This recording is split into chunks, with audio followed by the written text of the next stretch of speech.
Em nome do Pai, do Filho e do Espírito Santo. Amém. Ave Maria, cheia de graça, o Senhor é convosco. Bendita sois vós entre as mulheres, e bendito é o fruto do vosso ventre, Jesus. Santa Maria, Mãe de Deus, rogai por nós, pecadores, agora e na hora de nossa morte. Amém. São Felipe Neri, rogai por nós. Nossa Senhora de Fátima, rogai por nós. Em nome do Pai, do Filho, do Espírito Santo.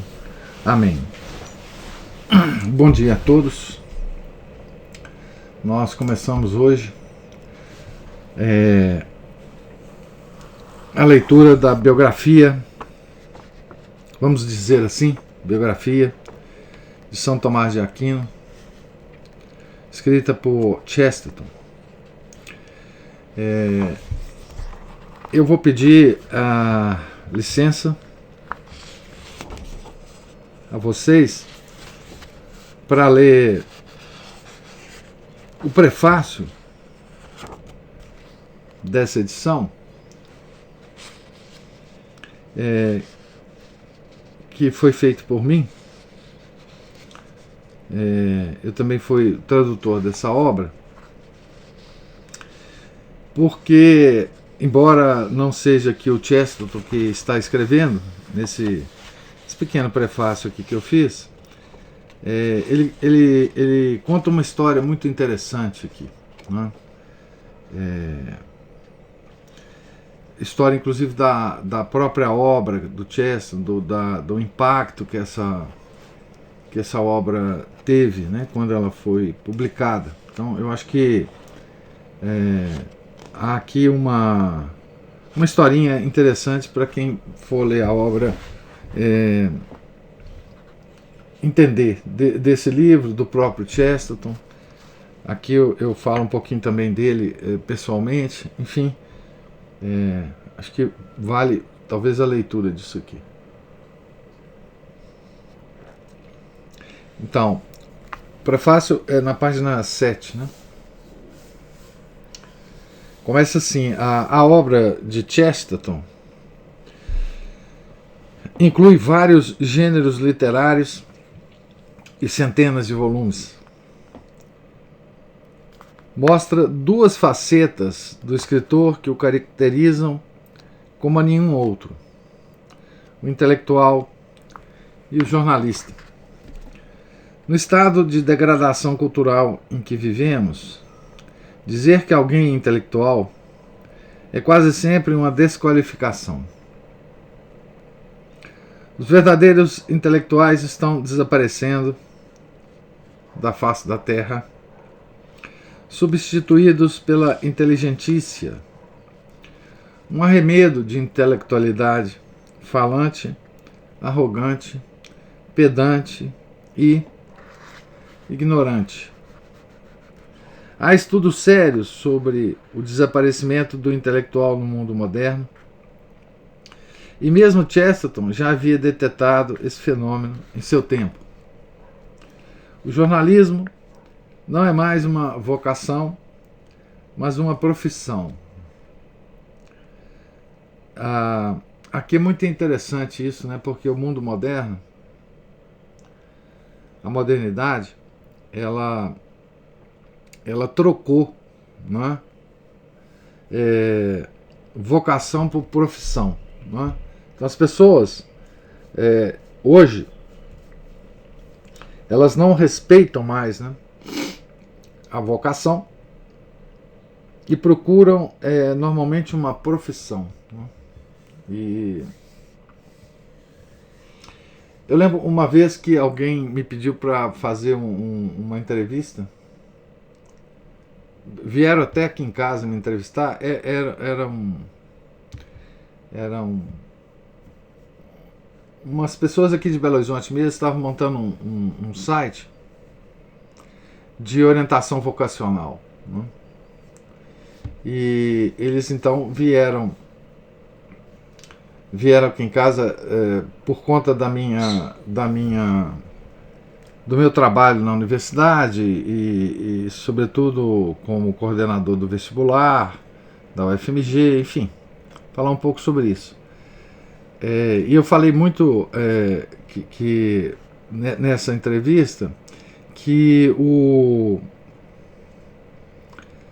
jovem hoje, ele não procura seguir nenhuma vocação, ou seja, nenhum chamado, né? nenhum chamado interno para fazer alguma coisa na vida que Deus talvez quisesse que ele fizesse, né? Mas ele procura uma profissão que lhe dê, enfim, as facilidades, né, da vida, né? Então hoje, não só o jornalismo, eu digo aqui, o jornalismo não é mais uma vocação, mas uma profissão. Tudo mais é assim, né? As pessoas estudam as várias áreas de conhecimento para serem profissionais daquela área, não porque existe um chamado interno, né? Estuda filosofia porque quer ser um profissional da filosofia, um professor, provavelmente, né, de filosofia. Estudam engenharia também pelo mesmo motivo, né? Então vamos lá. Os jornalistas se formam nas universidades que aqui e em outras partes do mundo viraram redutos de marxistas, nada mais. Como marxista, o jornalista tem o objetivo de construir um mundo novo, diferente do que foi criado por Deus. Nisso, eles seguem o mestre, que no momento de rara honestidade, declarou o que ia no fundo de sua alma, numa poesia infame. Então essa é uma poesiazinha do Marx, né? Karl Marx. Ele diz assim: com desdém desferirei um direto na cara do mundo e verei o colapso deste gigante pigmeu, cuja queda não atenuará meu ardor. Então caminharei como um Deus vitorioso por entre as ruínas do mundo, dando força ativa às minhas palavras, e me igualarei ao Criador. Então essa é uma poesiazinha do Marx, né? É o non serviam de Lúcifer. E a gente vê nessa poesia, né, o quanto que ele teve sucesso, né, com o direto que ele desferiu na cara do mundo, né? Não é preciso dizer que intelectuais e jornalistas modernos, conhecidas e honrosas exceções, compartilham o mesmo sentimento e o mesmo objetivo de Karl Marx. Mesmo assim, não há melhor qualificação de Chesterton do que dizer que ele foi um intelectual e um jornalista. Um verdadeiro intelectual, no sentido da compreensão íntima do conjunto de conhecimentos que compõem o que se chama cultura ocidental. Se há um herdeiro desse corpo enorme de conhecimento, desenvolvido ao longo de vários séculos, desde a antiguidade, e que foi incorporado à cultura do mundo, sobretudo pelo cristianismo, este foi Gilbert Keith Chesterton, um homem cujo enorme conhecimento, cuja habilidade argumentativa, cuja vivacidade de espírito e cuja profunda humildade e caridade parecem pertencer a uma outra época, não ao século XX. Parece ser um medieval que, por meio de uma máquina do tempo, desembarcou subitamente em nosso tempo. Aliás, ele próprio se considerava assim, pois no primeiro capítulo de Hereges, ao tratar com os hereges de seu tempo, que se tornaram uma legião atualmente, afirma, abre aspas, volto-me para os métodos doutrinais do século XIII, inspirado pela esperança de conseguir alguma coisa. Fecha aspas. Isso ele escreveu em 1905, né? E por isso eu mantenho uma suspeita de que O Chesterton já tinha se decidido, né, a se tornar católico muito antes da sua conversão oficial, né? Então, métodos doutrinais do século XIII não podem ser outros que não o de São Tomás de Aquino, né? Porque quando se fala em métodos doutrinais, só tem esse expoente, né? Esse grande expoente. Claro que tem outros menores, mas a montanha do século XIII, em relação aos métodos doutrinais, é São Tomás de Aquino, né? E ele não podia estar vendo outra coisa que não a Igreja Católica em ação, né? Foi também um verdadeiro jornalista, no sentido de conseguir explicar para o homem comum, aquele que lê jornal, todas as complexidades atuais de modo simples e razoável. Ele, que manteve colunas em jornais durante décadas, gostava de ser caracterizado apenas como jornalista. Em suas colunas jornalísticas, o homem comum podia encontrar e entender discussões sobre temas os mais diversos e complexos. Temas teológicos, filosóficos, científicos, sociológicos, antropológicos, históricos, literários, artísticos, culturais, etc. Em cada área, suas opiniões iluminavam a mente dos leitores, fazendo-os tocarem os mais profundos abismos das complexidades dos temas tratados. Mas suas opiniões, pela originalidade e frescor, tocavam também os especialistas, que não raro descobriam um amador, entre aspas, que conseguia dialogar com profissionais experimentados. Com a biografia de Santo Tomás, duas ordens de coisas aconteceram que dão a dimensão do gênio de Chesterton. O livro foi publicado em 1933, quando Chesterton já era um autor, crítico e intelectual consagrado. O mundo inteiro já conhecia esse inglês meigo, caridoso, com indumentária algo estranha, mas que era um monstro para os inimigos do que há de mais caro ao homem ocidental. Estava próximo o fim da sua vida, que aconteceria em 1936, quando o grande coração desse extraordinário católico parou para sempre. Alguns amigos, quando ficaram sabendo que ele escreveria sobre o doutor comum, ficaram visivelmente apreensivos.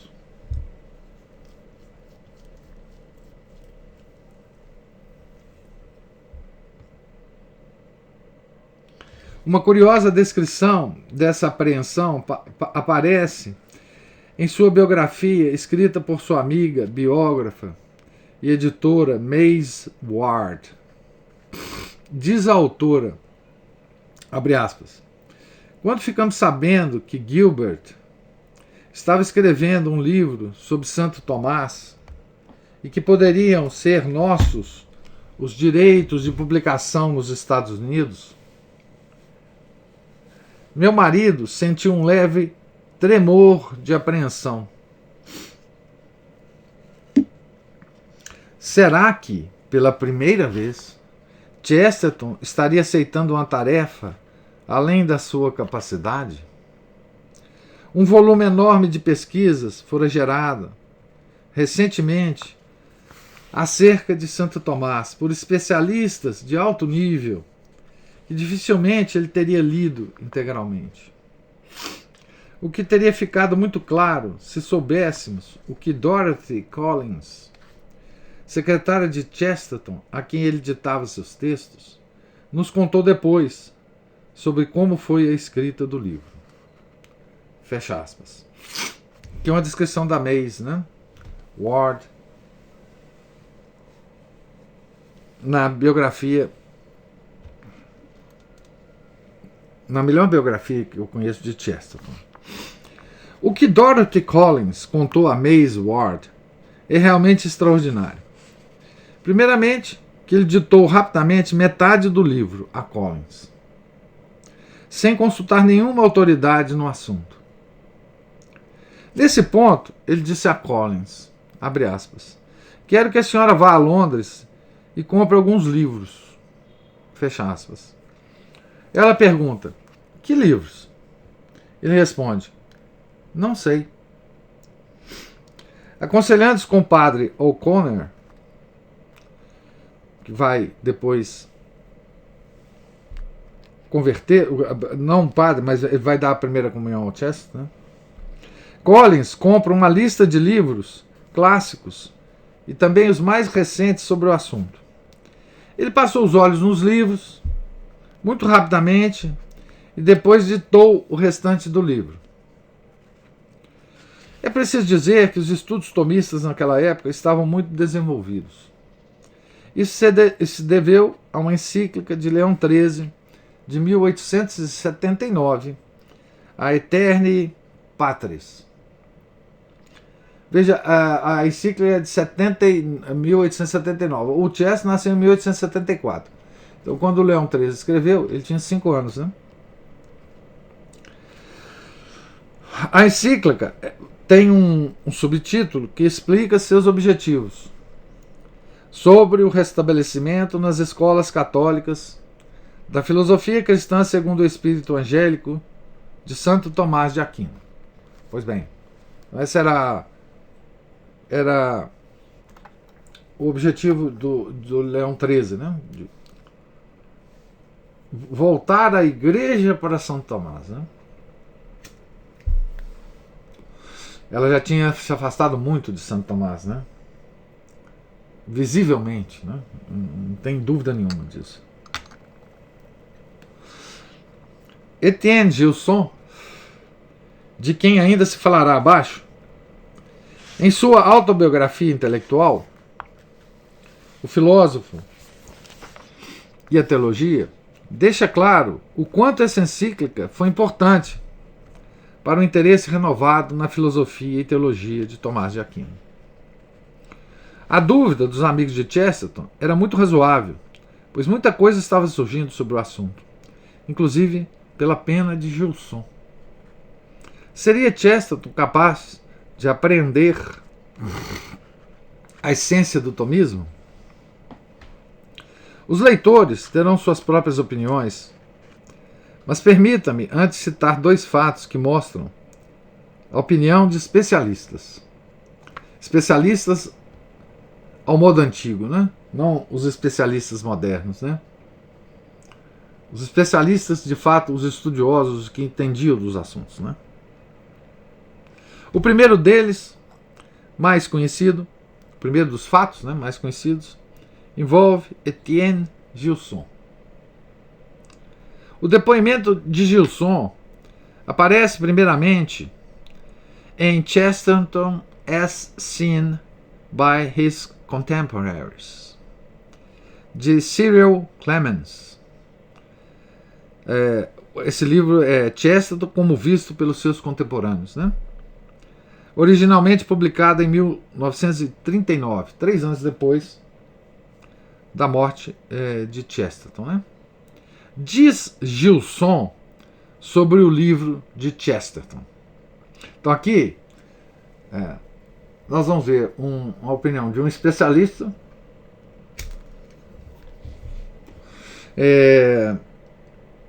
considerados por todos um expoente do neotomismo, né? Aquele que nasceu da encíclica de Leão XIII, né? A Aeterni Patris, Pai Eterno, né?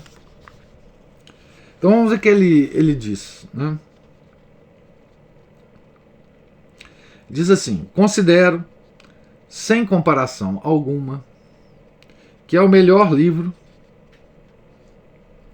jamais escrito sobre Santo Tomás. Só um gênio podia fazer algo assim. Todo mundo admitirá, sem nenhuma dúvida, que se trata de um livro inteligente. Mas poucos leitores que tenham passado 20 ou 30 anos estudando Santo Tomás e tenham publicado 2 ou 3 volumes sobre o tema, ou seja, ele mesmo, né? Etienne Gilson, terão de reconhecer que a chispa de gênio de Chesterton lhes deixou a erudição ao resto do chão. Tudo o que tentavam esses especialistas, né? Tudo que tentavam expressar desajeitadamente em fórmulas acadêmicas foi expresso por Chesterton. Ele percebeu tudo o que estávamos desajeitadamente tentando expressar por meio de fórmulas acadêmicas. Chesterton foi um dos mais profundos pensadores que já existiu. Foi profundo. Olha que coisa extraordinária. Foi profundo porque estava certo. E ele não podia evitar estar certo.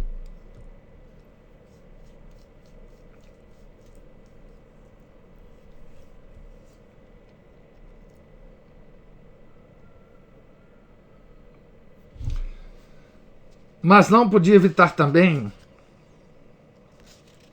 ser modesto e caridoso. Por isso, ele legou aos que o entendiam a compreensão de que ele estava certo e que era profundo.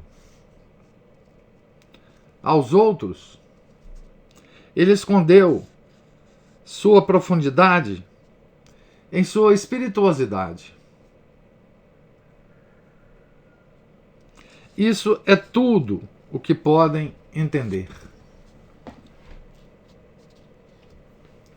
Então, Chesterton não soube, né, dessa opinião do Gilson, né? Ele já estava morto há 3 anos, né? Mas, bem, isso aqui, dito por quem foi dito, né? É uma homenagem ao Chesterton que não podia ser maior, né? O Gilson escreveu muito, mas muito sobre Tomás de Aquino, né? E ele conhecia todos os detalhes da filosofia de São Tomás de Aquino, da teologia de São Tomás de Aquino e da época de São Tomás de Aquino, né? Ele era um homem, era um medievalista, né? Tem vários livros publicados no Brasil, em português, né, do Etienne Gilson, né? Então, se tivesse alguma coisa sobre o prêmio Nobel do tomismo, o Etienne Gilson teria ganho esse prêmio, né? E então essa é a opinião dele sobre o livro do Chesterton, né? Que é um amador, né? No sentido de que ele, enfim, não tem estudos acadêmicos sobre São Tomás de Aquino, né? Aliás, ele não tem estudo acadêmico sobre nada, né? O Chesterton.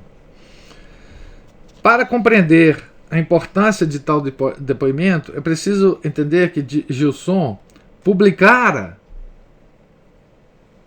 2 ou 3 volumes sobre o tema, e que era considerado à época, se não o maior, um dos maiores especialistas sobre a Idade Média e sobre a filosofia de Santo Tomás.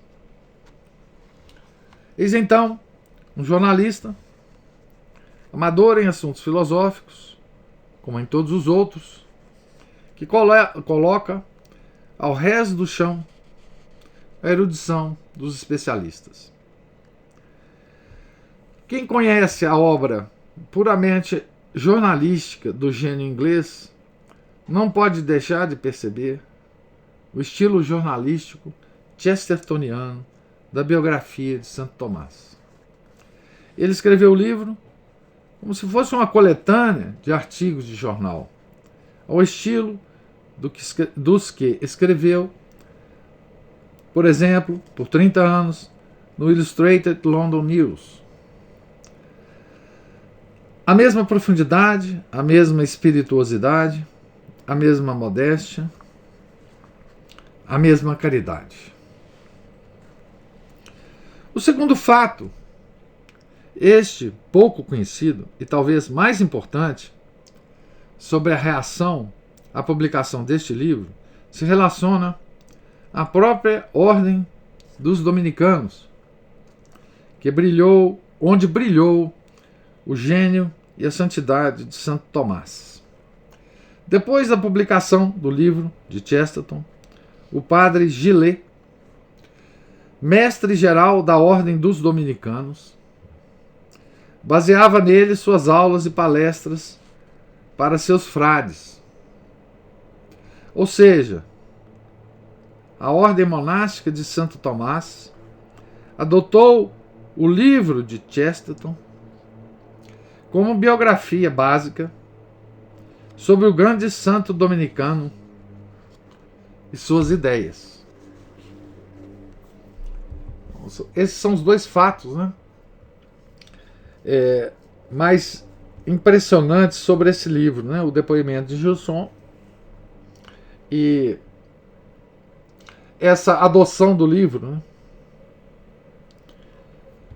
né, por Padre Gillet, né, que era mestre geral da Ordem dos Dominicanos no mundo, né? Dava aula e adotava o livro de Chesterton, né? O que se pode dizer depois disso, deste livro?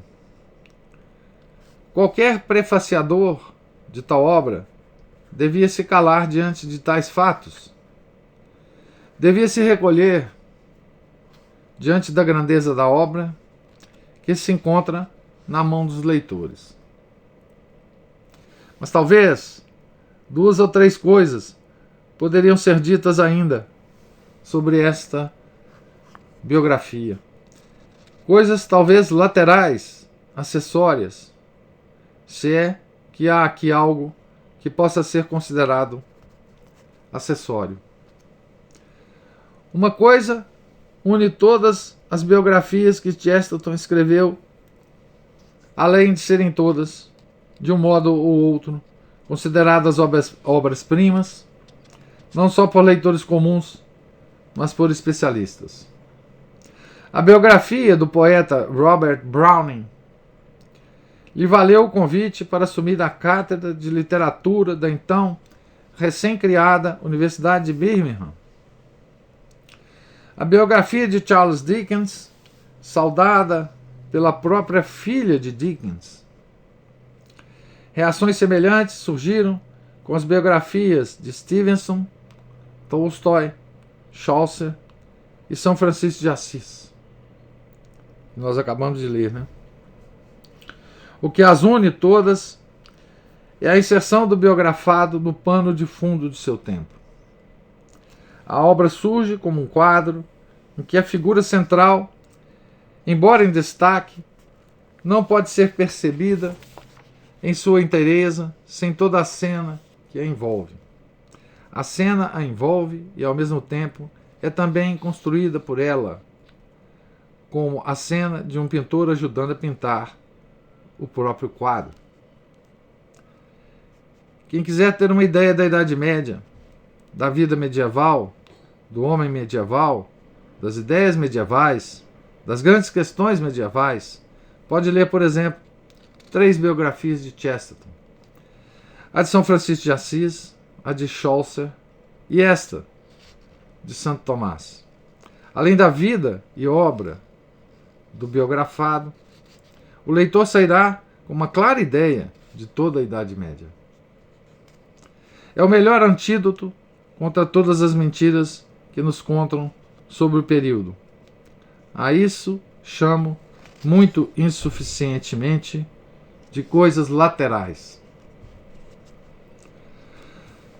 Neste livro, o leitor encontrará uma comparação entre dois grandes santos católicos, São Francisco de Assis e Santo Tomás de Aquino.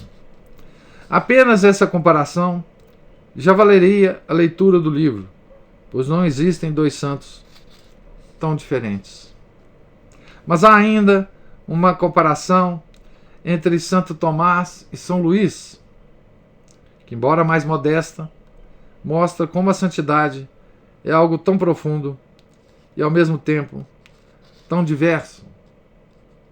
O homem, ao atingir a profundidade dos abismos da santidade, não se torna algo uniforme, mas começa a assumir toda a diversidade que brota da unicidade e simplicidade de Deus.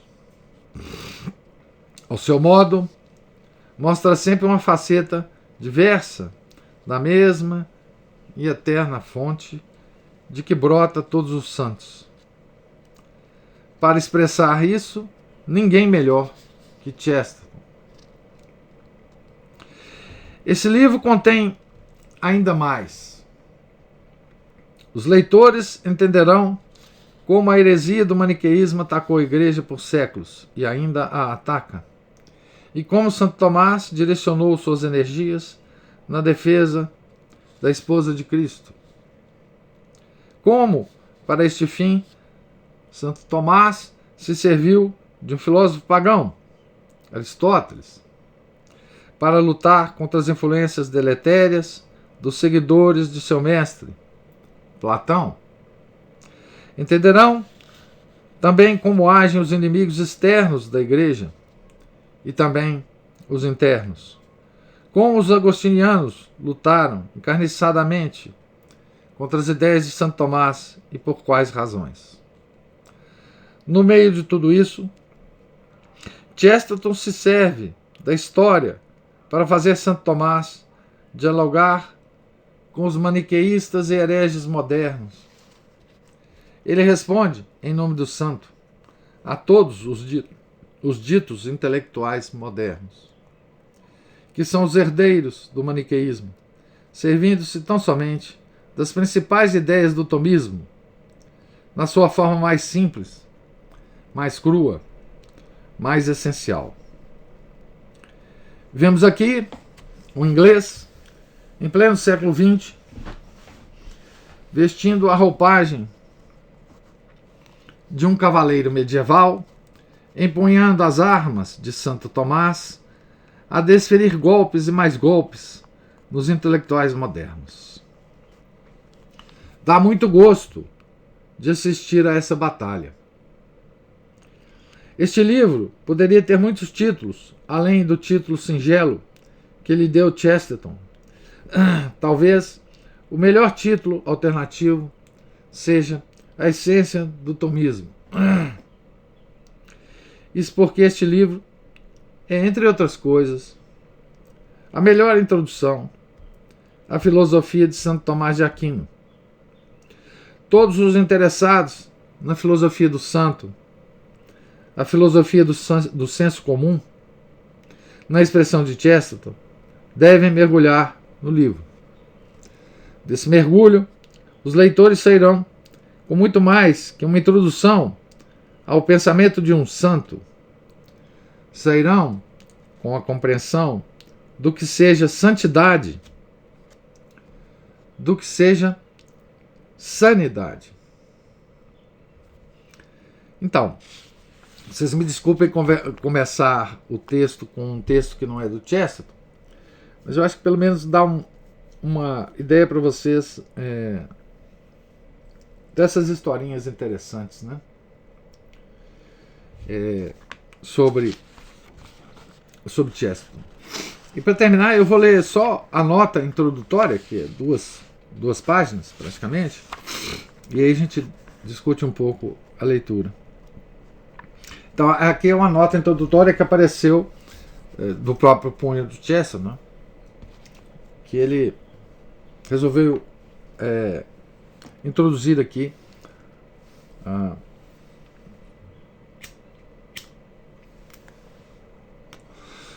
esse livro não tem a pretensão de ser nada além de um esboço popular de um grande caráter histórico que deveria ser mais popular.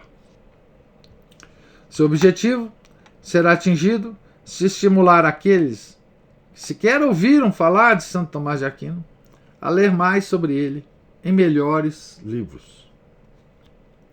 Mas dessa necessária limitação seguem certas consequências que devem, talvez, ser de início tratadas.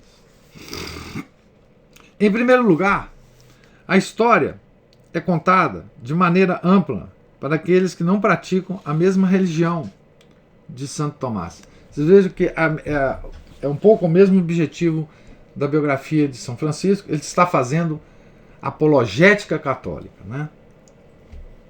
Ele está tentando converter os não católicos ao catolicismo.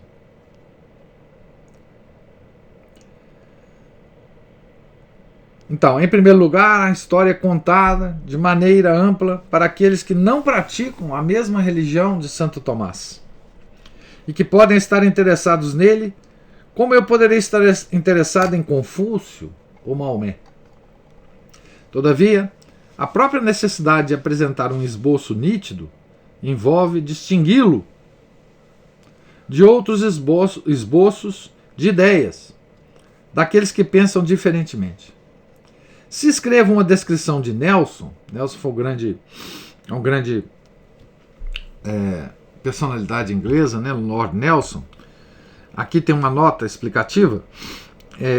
Horácio Nelson, 1758-1805, ou Lord Nelson, foi vice-almirante da Marinha Inglesa, de liderança e senso de estratégia incomparáveis, o que resultou em várias e decisivas vitórias navais, particularmente durante as guerras napoleônicas. Sua última vitória se deu na Batalha de Trafalgar, em 1805, durante a qual ele foi alvejado e morto. Então, em Londres tem a praça, né? Trafalgar.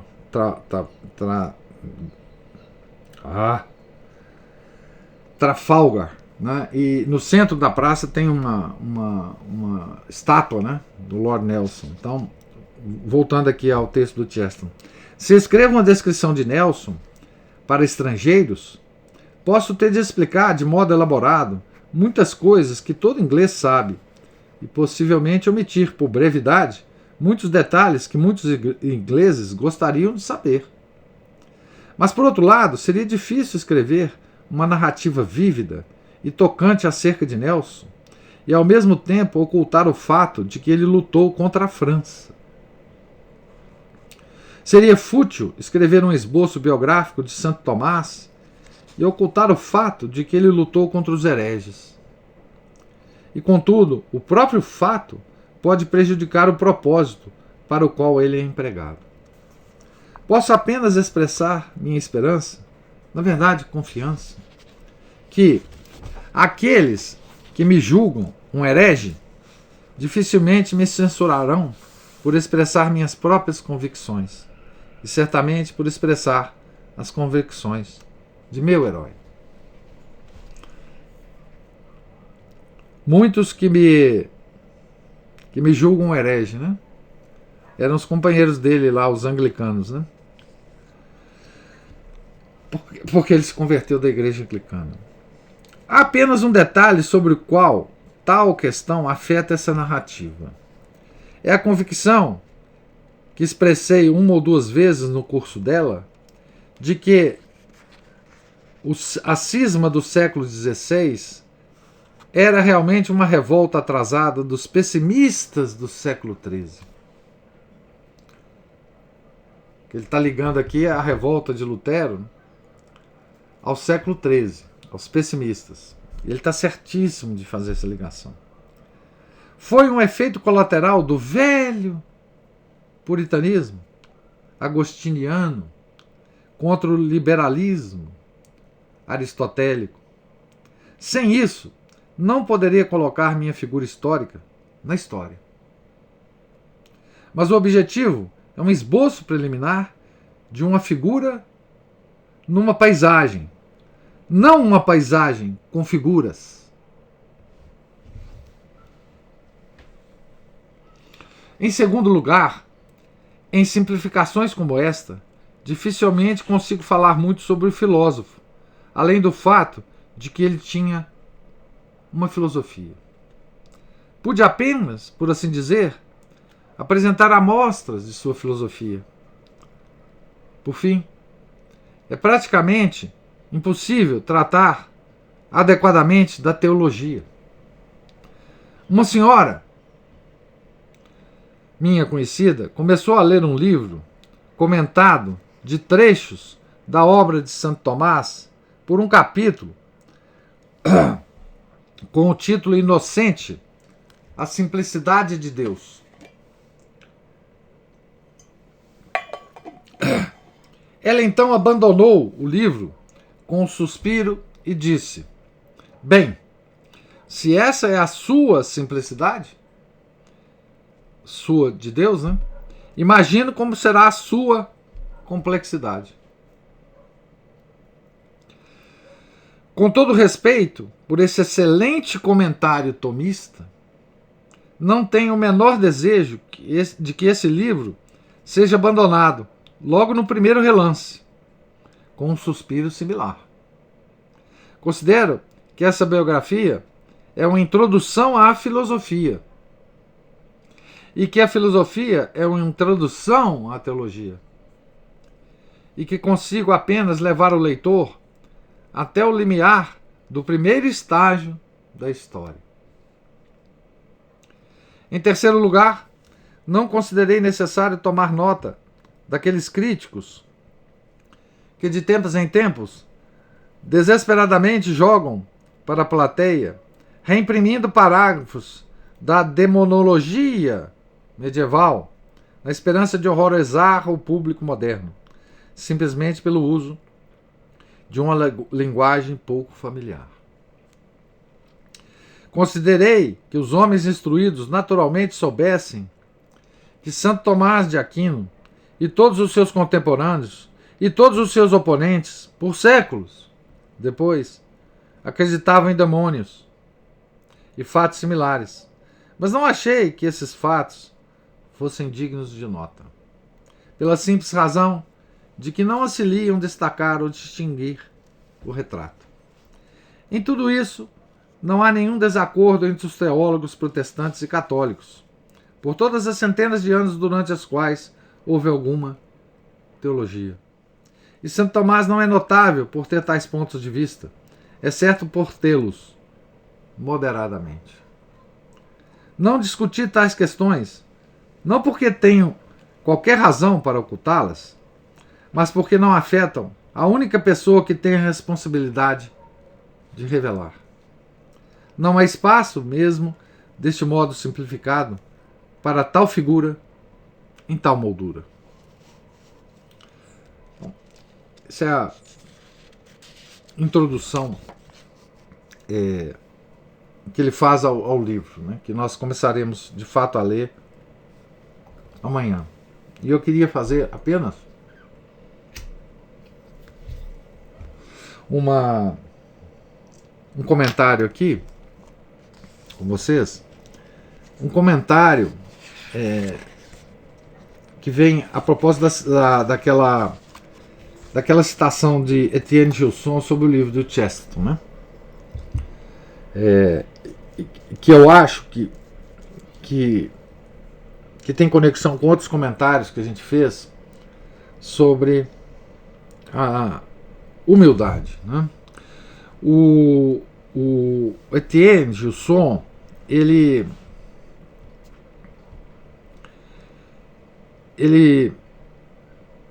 disse que neste livro sobressai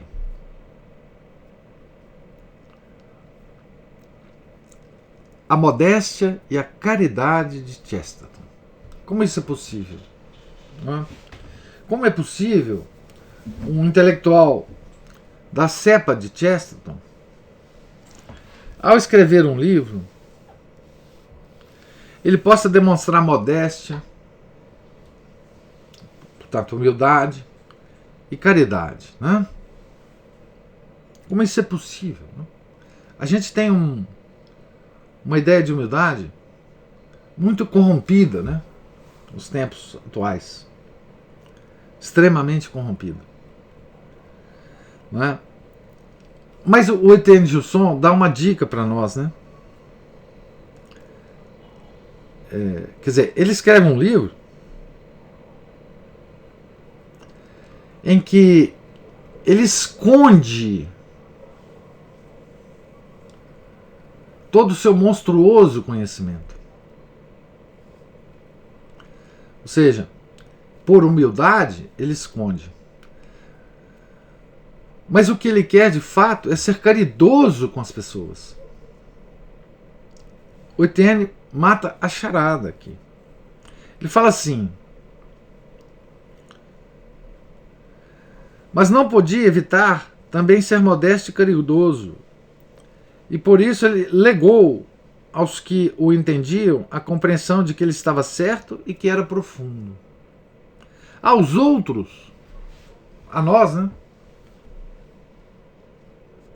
Aos miseráveis, ele escondeu sua profundidade em sua espirituosidade. Então, o Chesterton, ao longo da obra dele, ele sempre faz isso, né? Muitos críticos literários, inclusive modernos, desprezam Chesterton justamente por essa espirituosidade. Eles falam: esse cara é um brincalhão, um bobão, né? Mal sabem eles, né, que isso é exatamente o manto de humildade que Chesterton usava, né? Uma capa para esconder, né, todo o brilho da sua intelectualidade, né? Certo? Isso é uma coisa muito importante nesse trecho aqui de Etienne Gilson, que eu não queria deixar de comentar, né? Agora podemos bater um papinho se tiver alguém que tenha alguma observação sobre a leitura de hoje.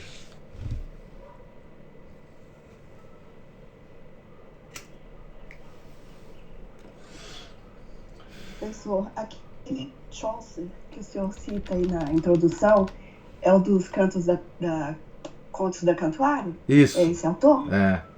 Ele tem uma biografia dele extraordinária, né? Assim, uma coisa absurda. Em que o Chaucer, ele é considerado o criador da língua inglesa, né? Quer dizer, digamos assim, o cara que colocou o vernáculo, né? A língua vernácula, né, em circulação, como Dante na língua italiana, como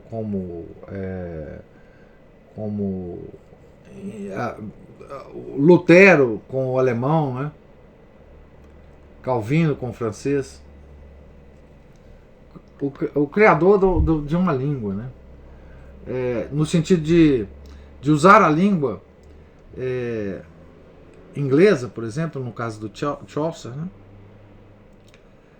Com todas as finuras, né, intelectuais, etc. E o Chesterton escreve uma biografia extraordinária dele. Infelizmente não está traduzido.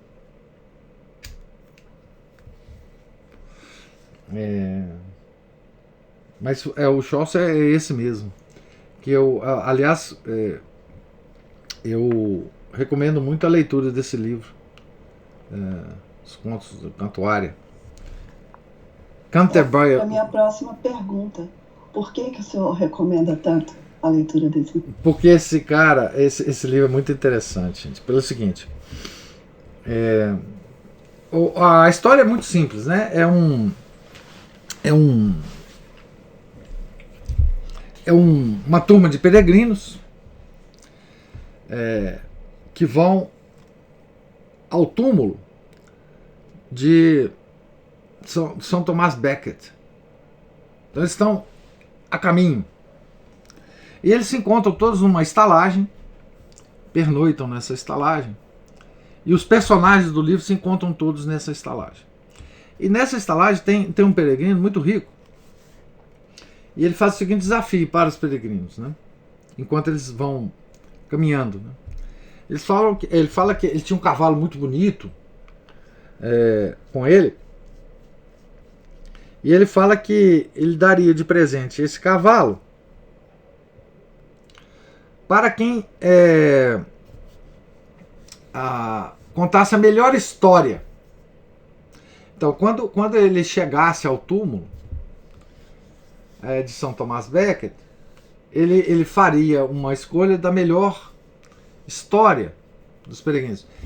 E os peregrinos, os personagens, têm as características de todas as pessoas da Idade Média, né? Tem lá o intelectual, tem lá o camponês safado que trai a mulher com outras pessoas, tem as pessoas degeneradas, tem os santos, né? Tem um padre, inclusive, nessa peregrinação. Então, os tipos medievais estão todos contidos nessa escrita de Chaucer, e toda a dinâmica social da Idade Média a gente vê claramente no livro, né? É muito legal porque é como se a gente, através do livro, a gente pudesse mergulhar mergulhar na Idade Média e participar dessa conversa descontraída dos peregrinos, né? Notem, todos os peregrinos católicos e indo numa peregrinação ao túmulo de um santo, né? Então, assim, é muito interessante. E a tradução para o português está extraordinária, pelo menos na edição da Penguin Books que eu tenho, que eu também não sei onde eu tenho, mas enfim, ela é muito boa. Então, assim, vale a pena ler como composição, né, de um quadro mental que a gente deve desenvolver sobre a Idade Média, né? Sobre como que eles se relacionavam, como é que eles contavam as histórias, como é que eles conversavam, como é que os medievais conversavam entre si, né? Como é que eles encaravam a vida, enfim, todos os aspectos, né? Então, por isso eu sugiro muito como uma adição ao nosso conhecimento da Idade Média, né? É um clássico, né? Na Inglaterra, isso é um livro clássico, né? Da literatura inglesa, reconhecido por todos, enfim. Não há dúvida sobre isso, não, né?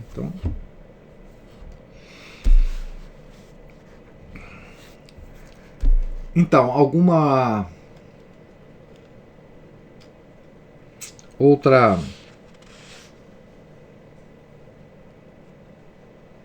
observação? Outra pergunta, professor. Logo na primeira página aqui do prefácio, o senhor fala em inteligentíssimo. Esse é um termo que se tornou clássico, é um termo russo, né? É um russo. O Chesterton usa muito ao longo da... Às vezes ele usa esse termo, às vezes não, mas esse termo ele se refere a um arremedo, como eu digo aqui, né? Um arremedo de intelectualidade, uma espécie de pessoas que se colocam como intelectuais sem terem o menor estofo para sê-lo, né? Então hoje, quando o panorama de hoje, você só vê inteligentícia, né? Mas na época do Chesterton ainda tinha como distinguir, né? É engraçado, né? Esse termo, ele perde o sentido quando você não tem o outro lado, né? Hoje nós não temos o outro lado, né? Então,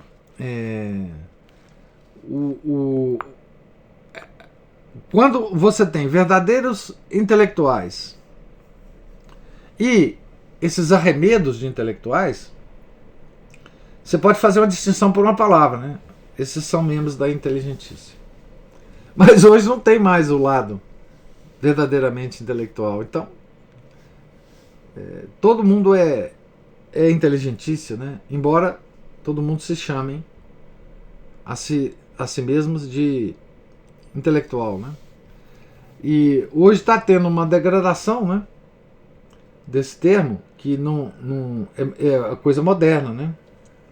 Então você vê figuras que nem arremedo de intelectualidade tem, que são considerados intelectuais, né? São pessoas, inclusive, às vezes descontroladas, às vezes completamente devassas, e são considerados intelectuais. Hoje são chamados para debates, né, com ministros da Suprema Corte. São, por exemplo, vou dar um exemplo que aconteceu uns 15 dias atrás, né? Aqui no Brasil, aquela menina, né? Aquela moça desequilibrada, até dizem, né, mentalmente, a Greta Thunberg, ela foi chamada pelo presidente do Senado para fazer uma conferência para os senadores, né, sobre meio ambiente. Então essa moça, coitada, eu tenho até dó dela, ela é considerada um intelectual hoje, né, uma intelectual, né? Então, isso é inteligentícia, né? Ela, enfim, e isso não tem fim, né? Não tem uma borda, né? Da inteligentícia não tem borda. Qualquer um pode ser incluído, né, nessa coisa, né?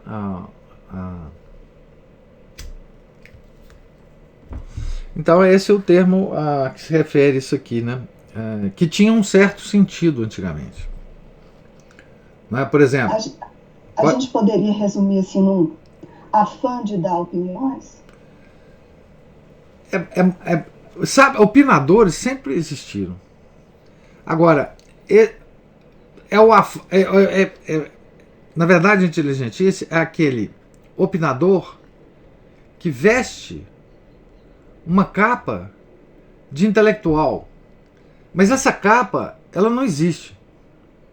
Essa capa é invisível para as pessoas que têm 2 neurônios ou mais. Mas ele se sente muito confortável nessa capa, né?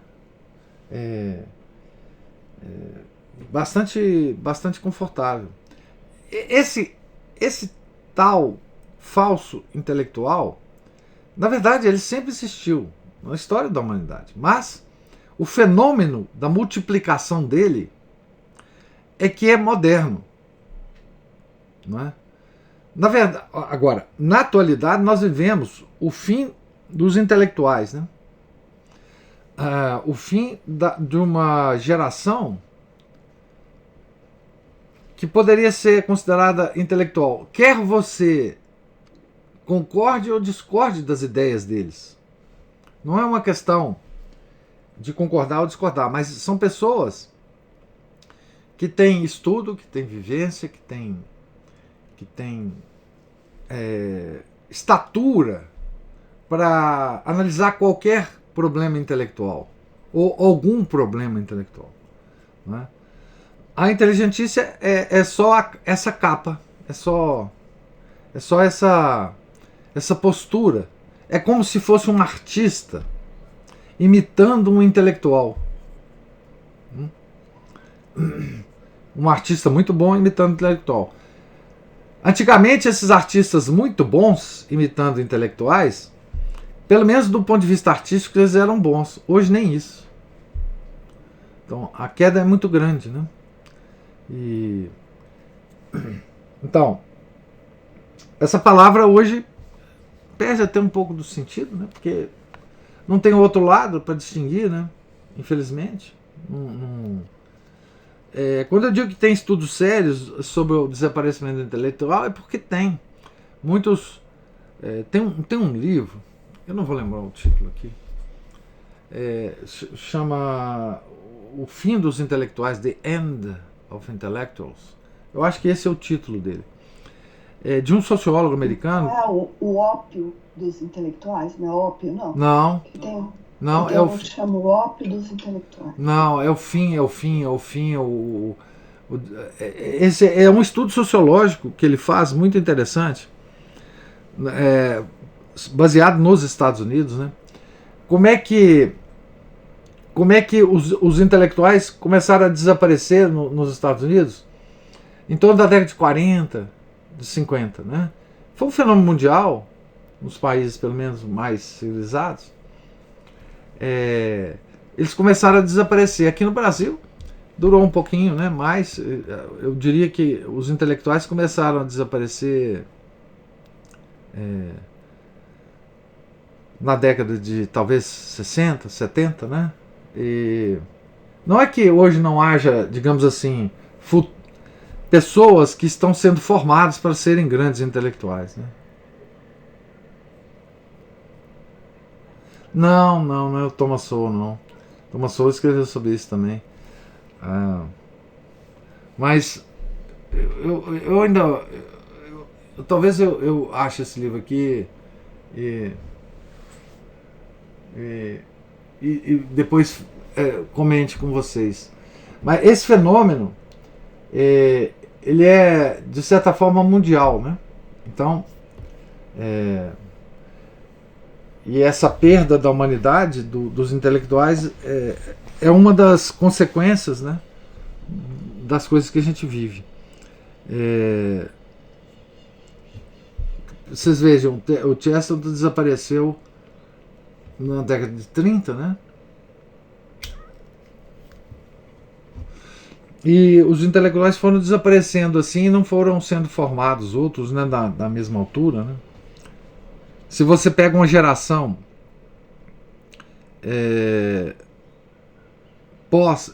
a geração entre guerras, né, e depois a geração pós Segunda Guerra Mundial, que vai se escasseando, né? Os intelectuais vão se escasseando. A Ana Paula levantou a mão. Bom dia, professor Márcio. Opa, grande Márcio, diga lá. Diga lá. Eu queria aquela perguntinha básica, né? Será que nós já estamos caminhando para o chamado apocalipse rodriguiano, ou seja, que os idiotas conquistaram o mundo não pelo seu método, mas pelo seu número? Estaríamos caminhando para isso ou já estaríamos lá? Já estamos lá, né? Já estamos lá. Você veja que o Nelson Rodrigues, ele dizia isso na década de 60, né? Mas na década de 30 apareceu um livro chamado Rebelião das Massas, né, do Ortega y Gasset. Na mesma época, eu estou começando a ler esse livro, muito interessante, do um húngaro, eu acho que ele é húngaro, ou austríaco, chamado Massa e Poder. Então, esse problema das massas, ele foi detectado mais ou menos ao mesmo tempo, né? E aqui no Brasil, claro, quem mais falou de forma até mais engraçada, né? Mais humorística, foi o Nelson Rodrigues, né? Mas quando o problema foi detectado, as coisas já estavam em andamento muito avançado, né? O livro chama Massa e Poder, de um cara chamado Elias Canetti, que eu vi falar outro dia sobre esse cara e comprei esse livro. Eu comprei mais 2 livros dele. para ler um pouco sobre a ideia dele. É isso mesmo, né? Assim, o Chesterton, se vocês lerem a autobiografia do Chesterton, vocês vão ver ele se defrontando com essa massa, essa espécie de intelectual. Ele diz uma coisa muito interessante.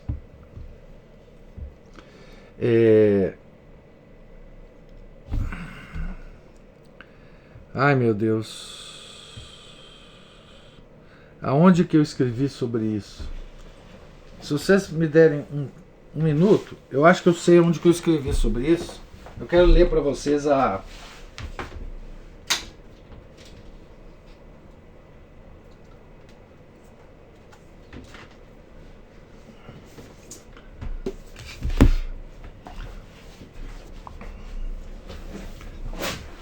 Eu acho que foi no prefácio a Hereges que eu escrevi sobre isso. Eu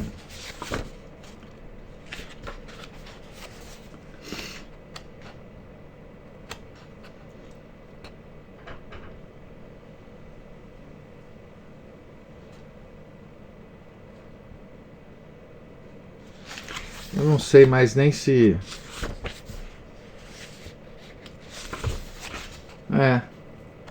Eu não vou encontrar aqui, não. Eu escrevi um prefácio sobre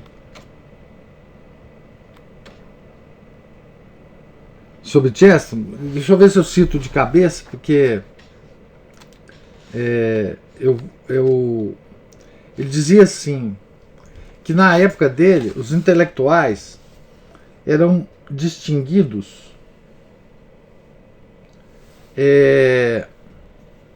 não pelo seu conhecimento, mas pelo tipo de chapéu que usava e o tipo de bigode que usava. Então é um pouco isso. O Chesterton já estava nesse meio, né, de massificação, né? Ele compara isso ao reconhecimento. Os intelectuais se reconheciam pelo chapéu e pelo bigode. E ele fala assim, isso é mais ou menos como os animais se reconhecem, né, pelo pelo. Então vocês vejam que a crítica do Chesterton já é uma crítica bastante pesada, né? Então essa turba, essa massa, essa idiotização, né,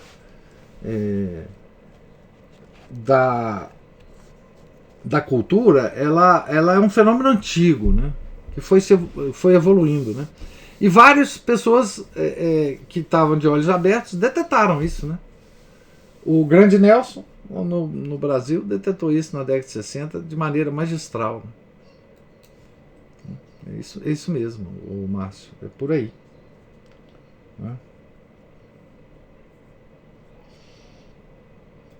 Então, nós estamos então na página 19. Vamos começar o capítulo 1 do livro, né? O capítulo tem o título Dois Frades, e é nesse capítulo que ele vai nos brindar, né, com a comparação de São Tomás, né, de Santo Tomás com São Francisco, né? Esse capítulo valeria, né, só, enfim, esse capítulo para nos fazer comprar o livro, né? Então, um frade franciscano e um frade dominicano, né? Ele vai fazer essa comparação aqui, tá certo? Então, gente, se não tiver mais nenhuma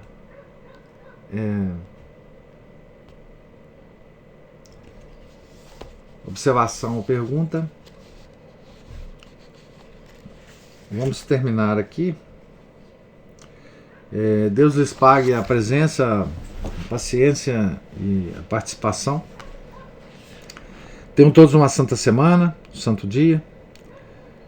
Fiquem com Deus. Em nome do Pai, do Filho, do Espírito Santo. Amém. Ave Maria, cheia de graça, o Senhor é convosco. Bendita sois vós entre as mulheres, e bendito é o fruto do vosso ventre, Jesus. Santa Maria, Mãe de Deus, rogai por nós, pecadores, agora e na hora de nossa morte. Amém. São Felipe Neri, rogai por nós. Nossa Senhora de Fátima, rogai por nós. Em nome do Pai, do Filho, do Espírito Santo. Amém.